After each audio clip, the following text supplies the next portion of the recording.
Hello, I'm Karen Scott, and this is my farm, Oakwoods Farm. We are a four-season farm here. We grow lettuce year-round in 4 high tunnels. We started our farm 10 years ago. We went to a workshop and saw lettuce growing in a high tunnel in the dead of winter, and we were hooked. We were just all of a sudden hooked and decided that we could do that too. So we've been growing greens and other vegetables here ever since. Lettuce is our main crop. It's what we grow the most of.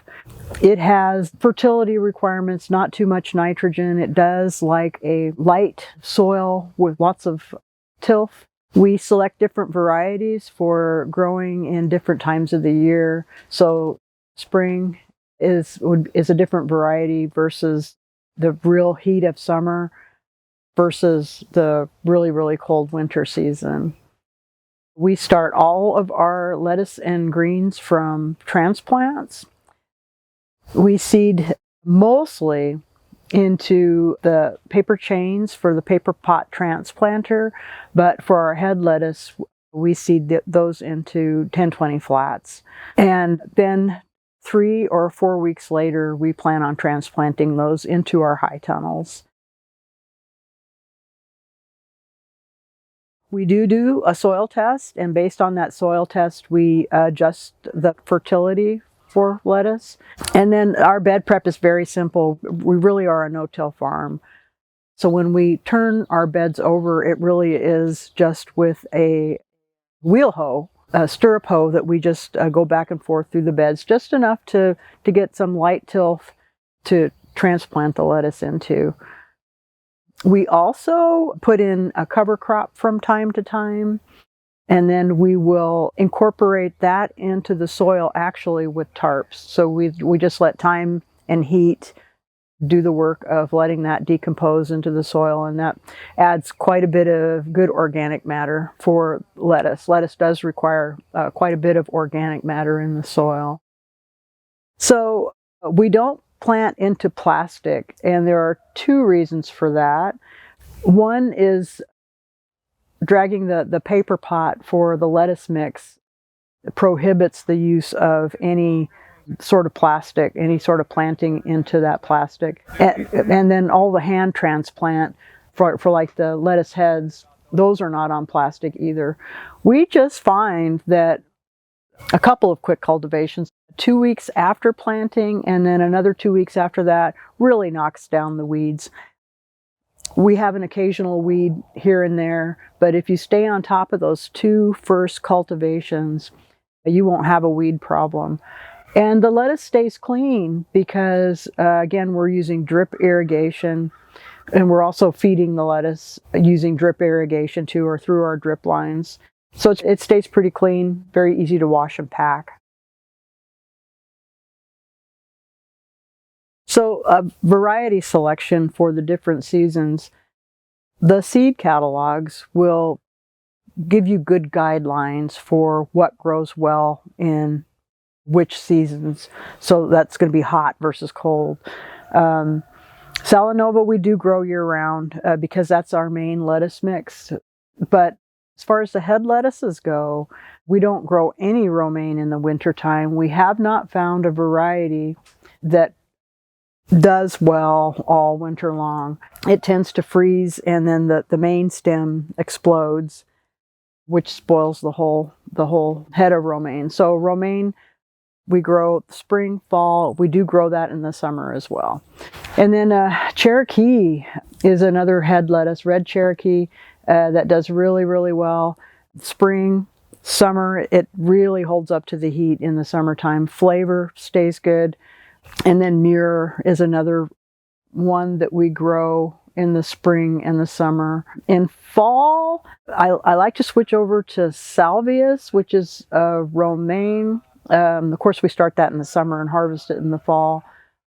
And then there's Tropicana and Green Star leaf lettuce that we like really, really well, that we find does better in those seasons. So in the springtime, we just pretty much transplant in at either 6-inch by 6-inch spacing or a 12 by 12 for the head lettuces. We'll grow that densely through the spring and summer seasons. When we get to fall, we actually want to spread those plants out, so we'll actually double that spacing. And that's because of the low light. The sun sits very low on the horizon in the winter time. They're not getting a lot of light, so we want to space those plants out so that they get as much light as possible, and it's a lot cooler, so we want them to also have more airflow in the winter months so that we can avoid diseases like sclerotinia and other diseases. As far as pests go, coming out of the winter time and into the spring, we have a flush of aphids. We try to keep that population under control with beneficials like ladybugs. I am seeing a tremendous amount of ladybugs, but sometimes we just have to knock that down, and we'll use an organic neem oil is really, really good, and pyganic are mostly the two that we use. Winter care of lettuce. It's not really warm. It's very cool. So the crops don't dry out, and they're growing very, very, very slow. So they don't require very much water at all. We might water maybe once a month, versus in the summertime when we're giving them a little bit of water every day when it's very, very hot, and they're growing tremendously fast. Since we're growing lettuce year-round, we have a succession planting plan based on the seasons. So in high summer, the lettuce is maturing very, very quickly. So we're turning those beds over pretty fast. So we're seeding lettuce weekly. We are seeding lettuce weekly and transplanting. As the days start to get shorter and we move into the cooler part of the season, the lettuce starts maturing much slower. So in September, we really try to make sure that we have our houses full of lettuce to go into the winter season. So we want to make sure that they're at least 3/4 mature by the time the day length drops below 10 hours. So, and the lettuce will hold. It will just sit here waiting for us to harvest it all winter long during that time period. So again, we have one big transplant in September. We market our lettuce at 2 different farmers markets that are open year-round.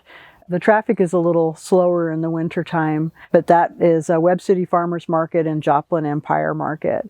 We also do farm to school, and there really is a demand for fresh, local grown lettuce in our local schools. So that's been a really good sales channel for us. And I am happy that to get fresh, local, organically grown produce into the kiddos' bellies. Other places that we market is natural food stores. We sell from the farm. We have a farm stand here during the summer months. And then we are online as well. So you can order online, and then we'll drop off at different pickup locations. So lettuce harvest.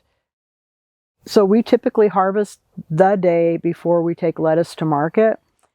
Depending on if we're picking a lettuce mix or just for head sales, we use different techniques. Our main lettuce mix variety is Salanova, and we will either harvest that whole head and take it to the wash pack area and process it from there, or we'll cut the leaves in the field here and then create our mix as we're picking our bins.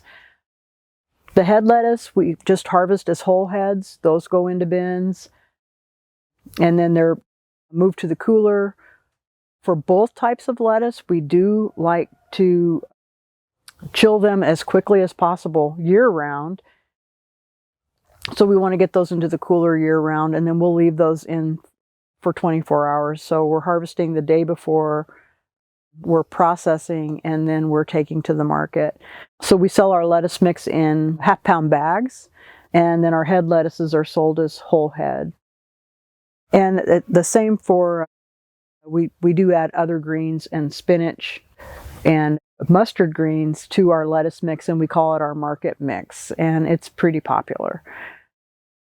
So to wash, we have a 3-bin system where we harvest the lettuce, we wash the lettuce, so that goes into the first bin, and then we put it into a sanitized bin, and then it goes into a rinse bin, and then we spin that out. Currently we're just using a 5-gallon lettuce spinner, or for the head lettuce, we're just letting that drain. And then we pack the lettuce mix in half-pound bags, and then we pack the head lettuce in, those are just sold by the head for market. For schools, those are larger quantities, and so we package that in 2.5-pound bags for them. When we deliver that to them, we just take it right into their coolers, and then they pull it whenever they need it. So mostly it is my husband, partner, and I that farm full-time year-round. In the summertime, we bring on 2 hands, and they're young people from the local area that are really interested in farming.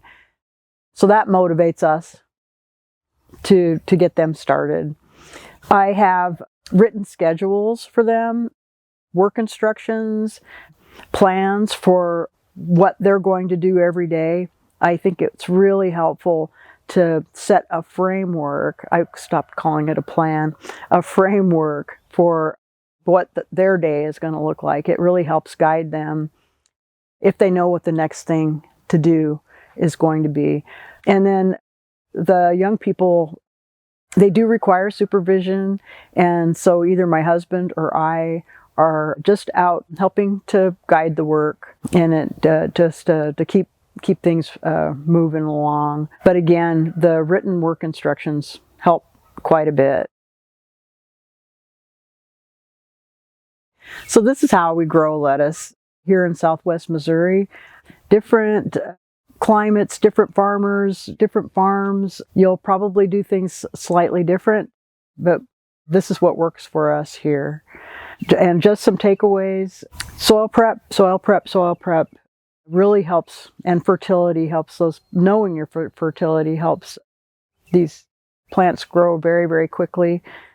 We do want to grow them quickly for the best flavor. We use row cover for protection in the wintertime when the weather gets really, really, really cold, to protect them or give them a little more warmth. We use shade cloth in the summertime when it's really, really hot, and make sure that we're venting fully in the summertime just to keep it a little cooler. But I think every farmer's location is going to be slightly different. Everything that we sell here is sold wholesale. We sell directly to grocery stores and to about 5 restaurants. When we started, the first couple of years the farm was a CSA, and I thought that was really difficult. There were a lot of vegetables that I wasn't good at growing. And we moved down here, we relocated from the St. Louis area to Southwest Missouri. I did farmers markets, but I wasn't making enough money there to make it worthwhile. And I started taking that surplus produce to some grocery stores, and then immediately I just switched completely to that model. We certified the farm organic at the same time to give us an edge in those grocery stores. We had records for the farm already, so we didn't have to go through that 3-year waiting period. Most of the produce is going out, most of our salads going out in those 5-ounce retail bags. We are doing that. It's mostly me here. My wife helps me bag for a few hours a week, but other than that, it's pretty much a one-person operation. If I was to go back to farmers markets now, I would have to diversify the farm, which is inevitably going to be more work for me.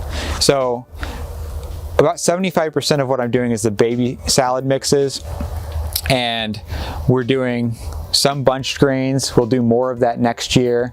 It'll be a larger part of the business. But right now, I deliver twice a week. It takes me 2.5 hours to deliver. And if I was going to do a farmer's market, I would have at least that much time in the farmer's markets. And I don't think that I would make as much in one farmer's market as I do in 2 wholesale deliveries. So I do work a lot here, but I've worked this system to where it's a stable, reliable income. My customers are really consistent. Their orders don't really vary much from week to week. So I've really focused on being having a consistent supply year round. When I started with winter production, it was to make more money so that we could have, just more months of growing vegetables. Now, I don't see it the same way. I definitely make more money in the summer.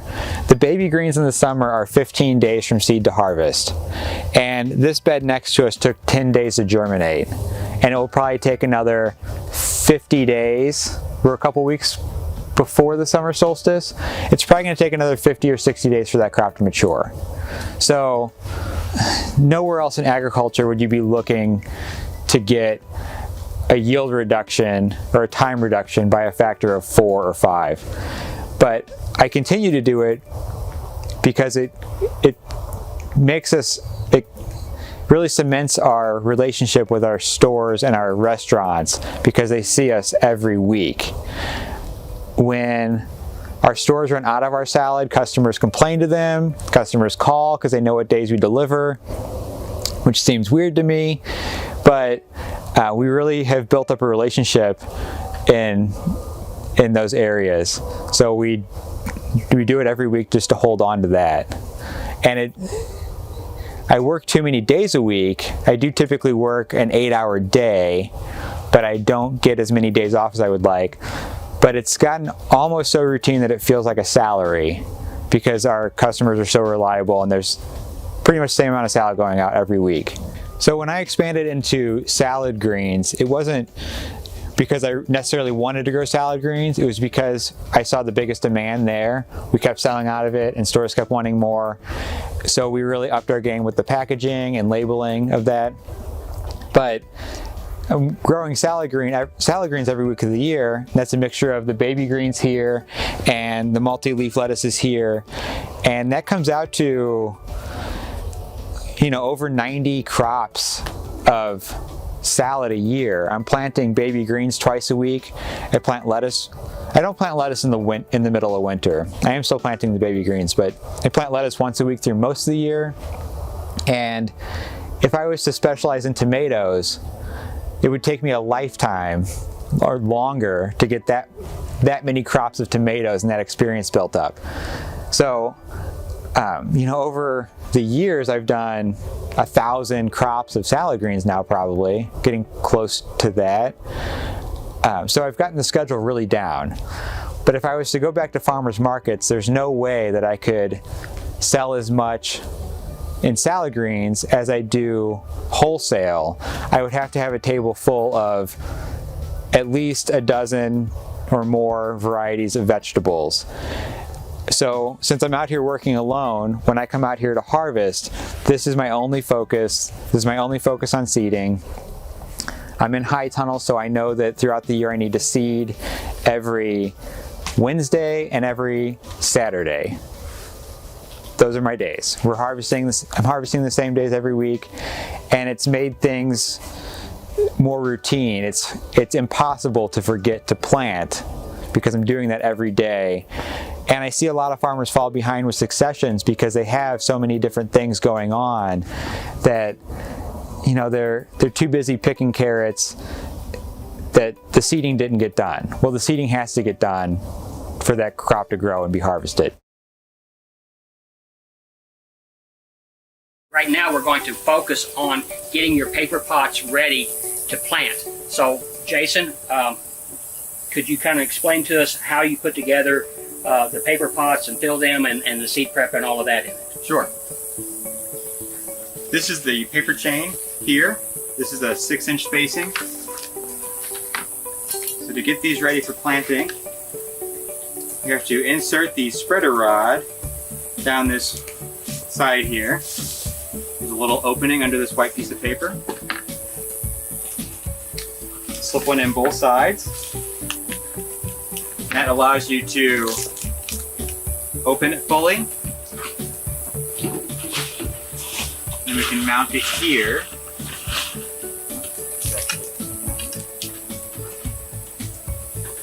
So this is not symmetrical. There's a tab that's set inward. It's going to correspond with the paper chain. We're going to spread it and mount it to the frame here. There's a tab that's set inward, and that is going to correspond with the last cell at each corner. So once it's mounted, we can pull these out.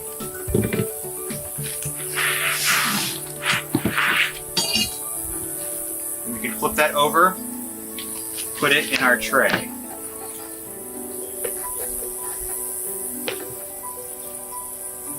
Using a seed starter mix here. It's a very fine mix.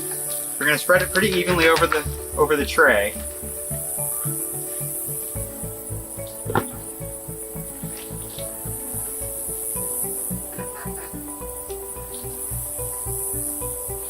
And work it into the edges.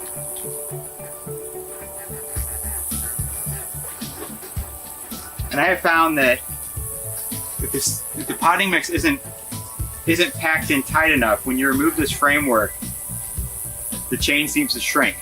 And then your dibbler doesn't work and your seeder doesn't work. So I'm going to drop it.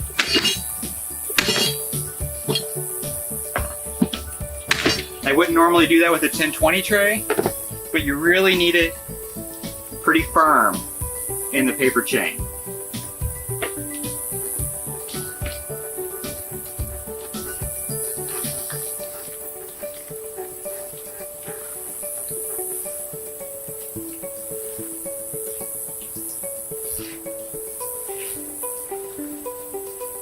Okay, now once it's filled, you can remove your frame, and it should hold its original shape and size.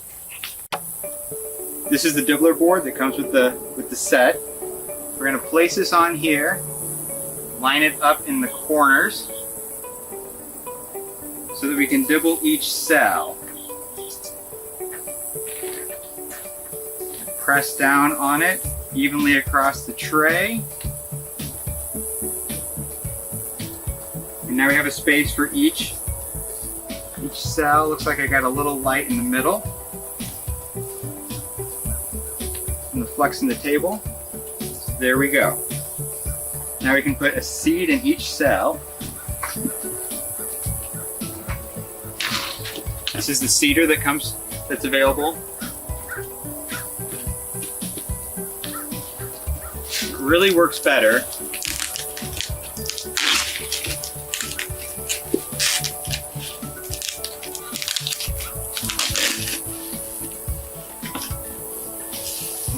have extra seed on the plate.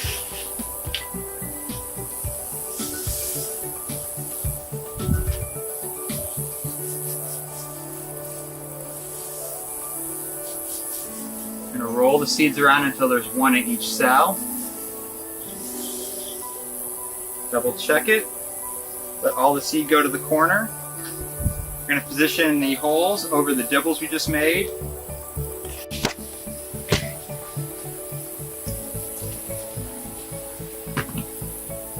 Tray is even with the dibbles.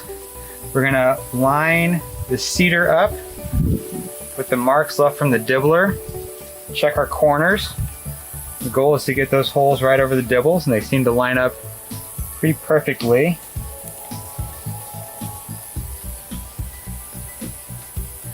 We just push this seed plate in, and we have one seed per cell.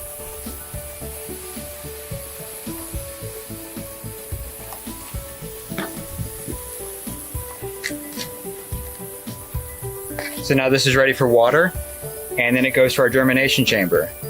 Even germination is exceptionally important on this because any gaps in this tray are gonna end up as gaps in the row once it's planted. I found that the paper pots really unravel a lot nicer if the trays are soaking wet.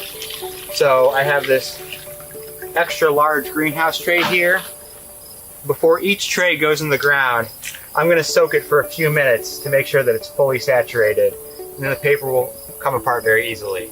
I had found that even trays that I thought were watered pretty well with overhead watering, once they were coming off the transplanter, they pulled just enough to where it would yank them out of the ground a little bit, and then it wouldn't bury the edges at all. So I fought with that for quite a while before I realized that they really need to be fully saturated. Okay, well that first tray soaks, we're gonna set up the machine. This is just a twig that I picked up on a walk down to the high tunnel, and I'm gonna break this into 3 or 4 inch pieces so that we can anchor each cell to the ground. Now we're going to set the machine up and we're going to test it on this bed before we actually start to plant. So back here is adjustable. It has little paddles back here for burying the edges. So we're going to adjust those in and do a quick dry run to see how the soil flows. Okay, it's a little too deep, so we're gonna back these off. The soil's pretty loose, so I'm actually gonna set those behind the wheels a little bit. Try it again.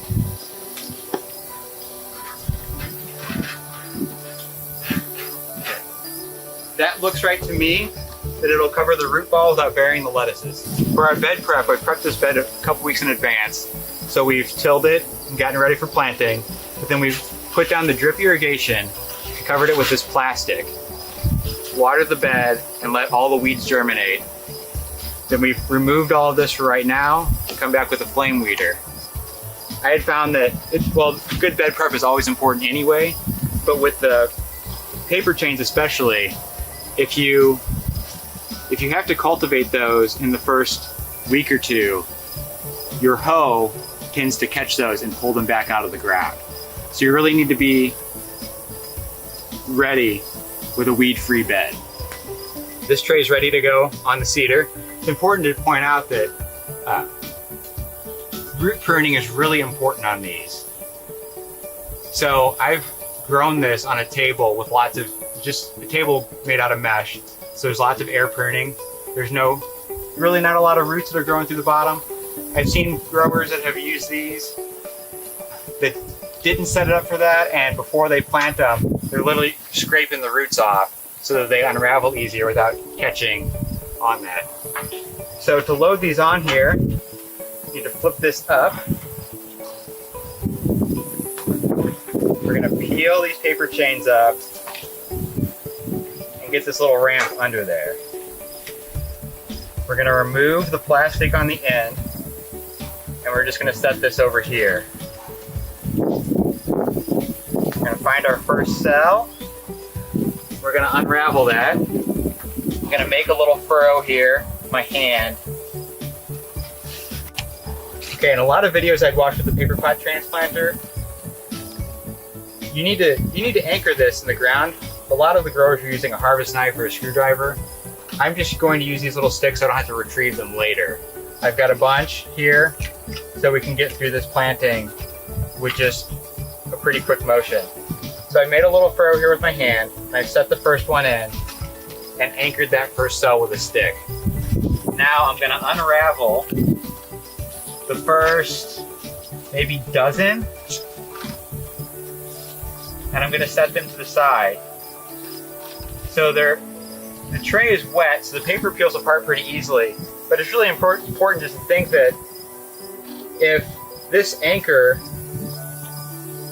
is holding this tight and it takes maybe a 1/4 pound of pressure to pull these apart, this first seedling doesn't weigh a 1/4 pound, so it's going to pull it out of the ground.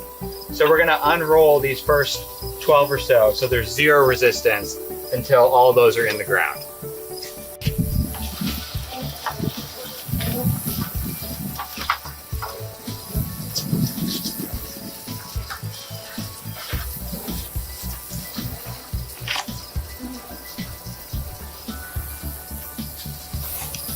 So these two transplants here are out of this rock. So it's normal to have to go back and fix a few things like that.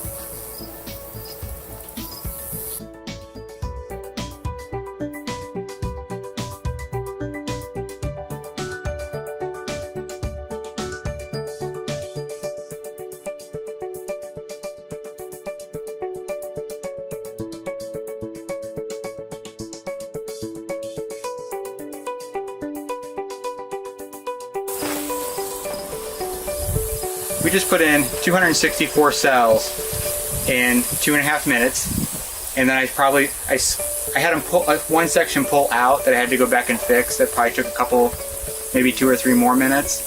So total, probably 5 minutes to put in this 264 cells. By hand, I can do 600 transplants an hour. So I'm not sure how much that increases my efficiency, but it's a lot.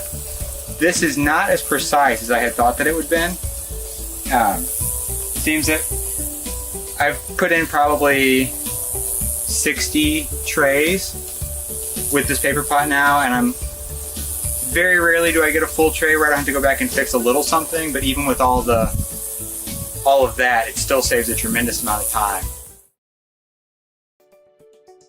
Today we're going to walk through how we package our retail bags of salad mix. Right now we're in my wash pack shed. This room is about 225 square feet, and in here we package about 250, maybe 300 pounds of salad a week, every week of the year. After harvest, produce is usually put in the walk-in cooler, typically harvesting the day before we wash and pack. It just makes wash pack day a little easier. But when produce comes in, we're triple washing everything. So it goes into tank 1 as a pre-rinse. The second tank is a sanitizer. Third tank is just chlorinated water that meets drinking water standard. I think that puts it at less than 4 parts per million of chlorine. We're transferring from tank to tank. The big strainer. Mix it, needs to sit in here for a couple minutes, and then it goes to the final tank. When they come out of the final tank, they're going into these these are fish baskets. There's a closet flange or a toilet flange installed in there with a piece of PVC so that it will sit over the agitator of a stripped down washing machine.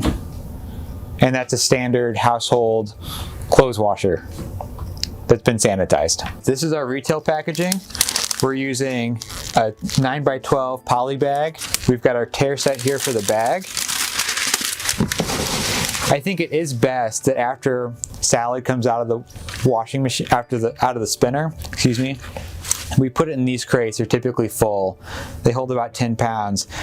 These will sit in our cooler until we're done washing for the day. So we have about 5 or 6 varieties we're washing every day. The first variety that gets spun, ideally will be the first one that we bag. And the process behind that is that it has sat open in the cooler for several hours, and any of the excess moisture has dried off naturally so that it doesn't make water droplets inside the bag. I see a lot of growers that are using drying tables with fans. A fan in a commercial kitchen would not usually be acceptable because it will bring dust up off the floor. So we don't have any fans in here, no fan drying. Okay. Each bag is 5 ounces. Perfect. If you do several hundred bags every week for years, they tend to come out almost perfect every time on the scale. This is an impulse sealer. I just picked these up on Amazon. I think they're about $50. Seals the top of the bag. We have our label that we've had created for us. We hired someone to do that for us. It peels off of there. And then on the back, it gets an ingredient label with a lot number. I'm working in a pretty tight space here, and this is an old pole barn that's been converted. So the floor is really rough. It's pretty hard to clean this space, but I think that a lot of what I'm doing here could be done in a simpler space. I've seen people wash salad outside, but our biggest thing is that nothing can touch the floor and the tables are sanitized every time that we're in here. So our food surface areas are the tabletops, these containers, the baskets. You did see me seal the bag on a cardboard box because it lifts up the bag 1.5 inches, which is important so that it lays flat. But we're using so many bags that I am getting a new box out each time that we're in here. I'm always wearing clean gloves. And really I started doing that because there's just so much washing that it dries my hands out. But now it's just become routine that our salad is never touched by bare hands. The triple washing is something that we do. Most farmers don't. I've seen one study that pointed to the fact that E. coli grows so readily on the sap of leafy greens that it can enter the plant and reproduce within the leaf. So it cannot be washed off. We're growing exclusively in high tunnels, but it's still not completely free of wildlife. Sometimes you come in there and maybe a groundhog or something has gotten under a baseboard. We've had to screen all of our tunnels because we had deer getting in. And we exclude as much as we can, but you can never say that what you're harvesting is completely clean before it goes in the water. So what I'm really trying to do is make sure that if anything is missed, that it's gone through a pre-rinse and a sanitizer tank, and then a third rinse to get the sanitizer off. We do have windows and doors in here. I always keep those closed when there's product in here. Early on, I did come in from the field and fill a tank completely full of salad. I think there was 50 pounds in the wash tank. I'd been harvesting for hours. I went inside and got a cup of coffee, left the door open and came back, and a bird had flown into the window, broken its neck and fallen into the tub of water in a matter of a few minutes. So as a matter of course now, doors and windows are closed all the time. All of that salad had to be thrown out, and the whole room had to be sanitized because there were feathers everywhere. But salad is a raw food. There's always some risk associated with raw food. So we try and keep everything as clean as possible. On our back label, which you'll see in another frame, there is a lot number, which I believe is now required by FSMA. Our lot number today is 349 because it is the 349th day of the year. And then if we have to do a product recall for any reason, then we can call back that lot. And it also lets our customers know, once we have them trained, how they can rotate this on their grocery store shelves.